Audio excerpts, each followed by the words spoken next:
There is a moment almost everyone knows too well. Someone says something about you, a remark, a comment, a joke that lands just close enough to sting. And instantly, something changes. Your body tightens, your focus narrows, your attention locks onto their words. Even if you say nothing, even if you smile, something has already been taken from you. Your peace. Most people believe this reaction is unavoidable. They assume insults hurt because they are designed to hurt, that words carry power simply because they are spoken. But the Stoics saw this very differently. They believed insults have no power at all, unless you hand that power over. And that idea makes many people uncomfortable, because it suggests something most people would rather ignore, that the pain of an insult does not come from the speaker, it comes from the listener. Think about this carefully. If insults were inherently damaging, then the same insult would wound everyone equally, but it doesn't. One person laughs and forgets it instantly, another replays the same words for days. One shrugs and moves on. Another carries it like a personal attack. The words are identical. The reaction is not. That tells us something important. The insult itself is not the cause. Something else happens before the emotion appears. Something internal, quiet, automatic.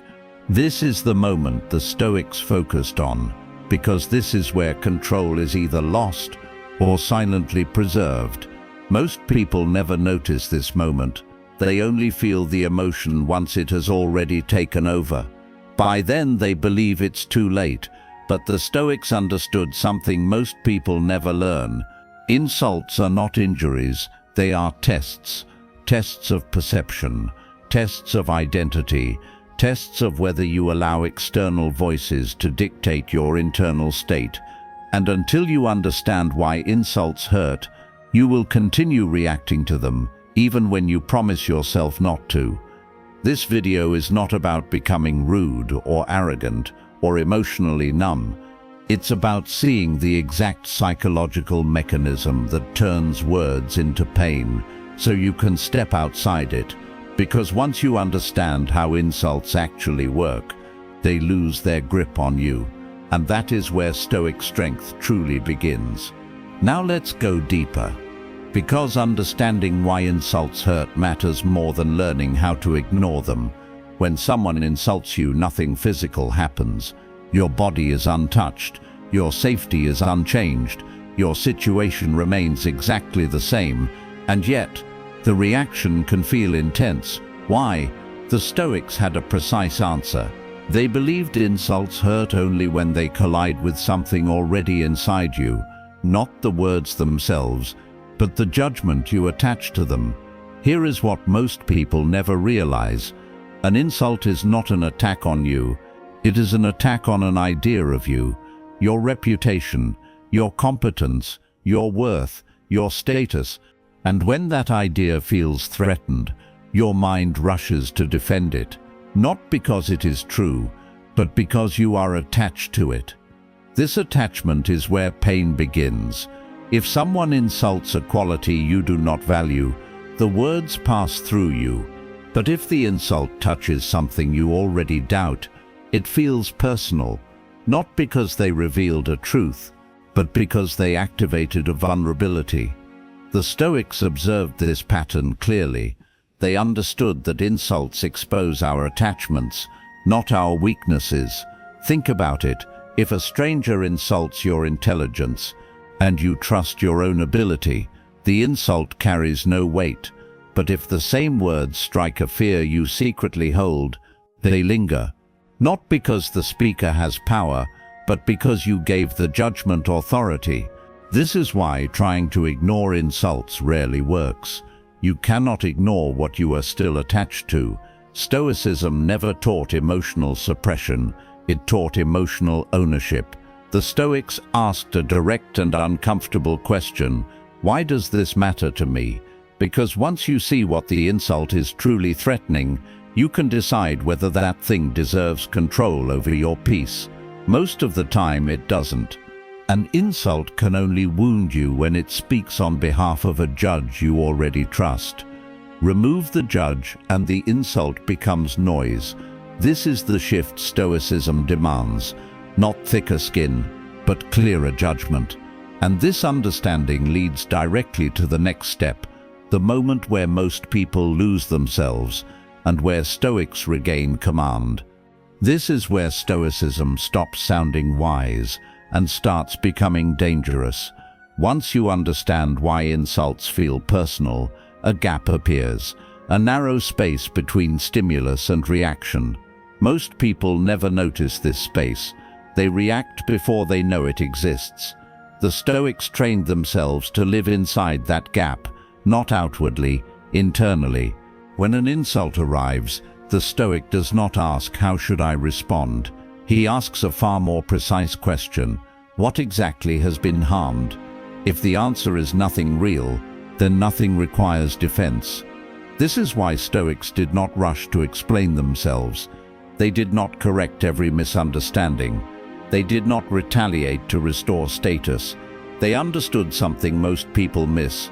Defending against an insult often strengthens it, not in the other person's mind, but in your own. Marcus Aurelius observed that you always retain one final power, the option of having no opinion. This was not passivity, it was discipline. Because opinions are where reactions are born, the Stoic response is not silence for peace. It is silence because there is nothing worth engaging. When someone insults you, only three possibilities exist. Either the insult is true, false, or irrelevant. If it is true, anger is pointless. Correction or quiet improvement is the only rational move. If it is false, anger is unnecessary. Reality already stands in your defense. And if it is irrelevant, then reacting would be beneath you. In all three cases, emotion adds nothing.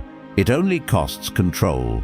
This is why Stoics viewed insults as tests, not threats, a test of attachment, a test of ego, a test of whether your calm depends on approval. Most people fail this test automatically. They argue to reclaim status. They explain to repair image. They react to protect identity. The Stoic does none of this.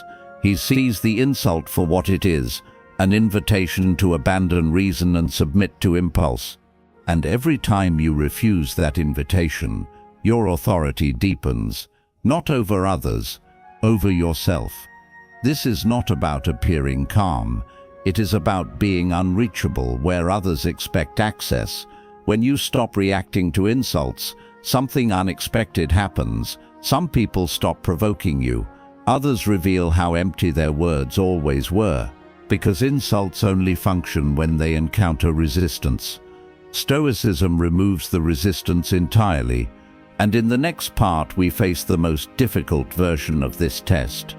What happens when the insult does not come from a stranger, but from someone close to you? Insults from strangers are easy to dismiss. Their words carry no history, no weight. But when criticism comes from someone close, a friend, a partner, family, colleagues, the reaction cuts deeper, not because the words are stronger, but because attachment is.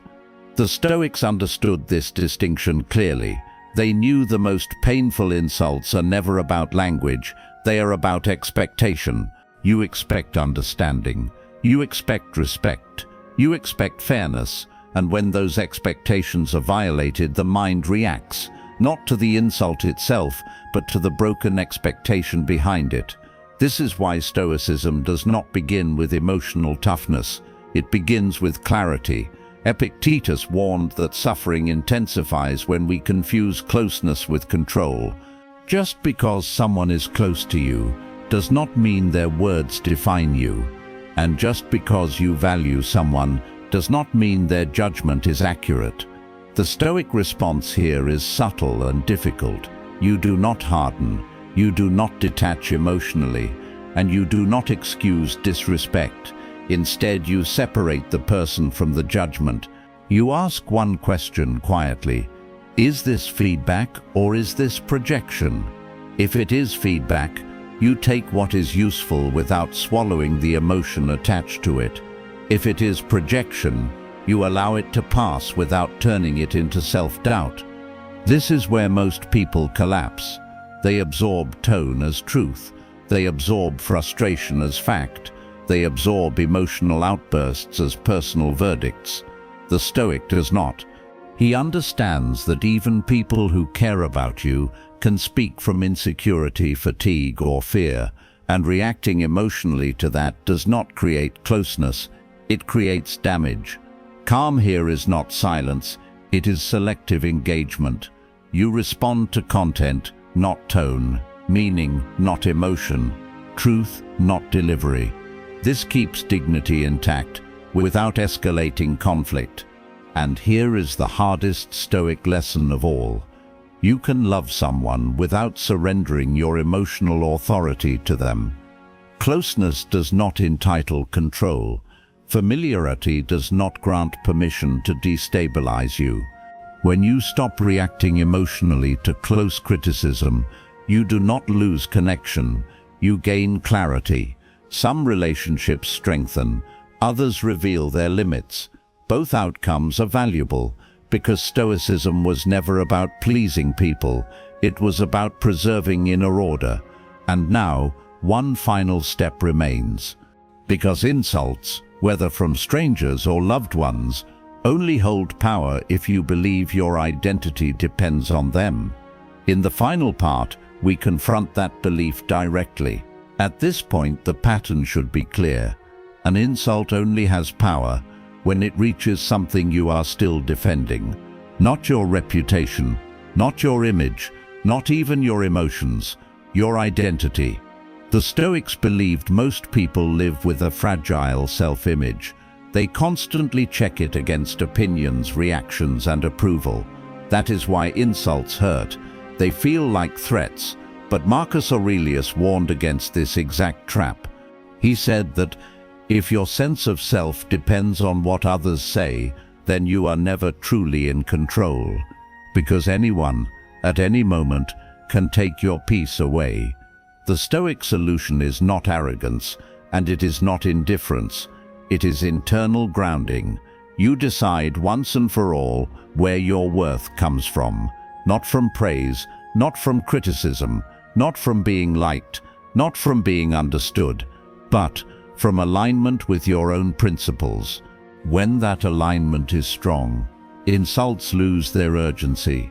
They may still be heard, but they are no longer absorbed. This is the final shift. You stop asking, "Why did they say that to me?"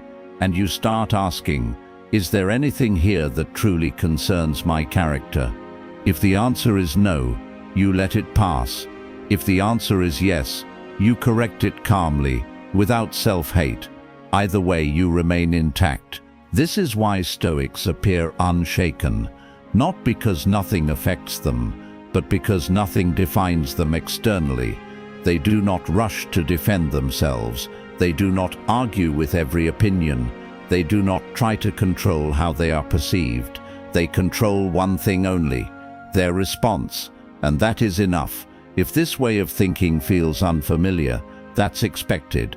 Most people were never taught how to stand internally, but this is a skill, and like any skill, it strengthens with practice. Each time you don't react impulsively, each time you pause before defending yourself, each time you refuse to hand your emotions to someone else, you reclaim authority. This is what Stoicism offers, not silence, not suppression, but stability. And from that stability, true confidence emerges. In the next video, we move deeper into this foundation, because once you understand insults, the next challenge is learning how Stoics decide what is actually within their control and what never was. That distinction changes everything.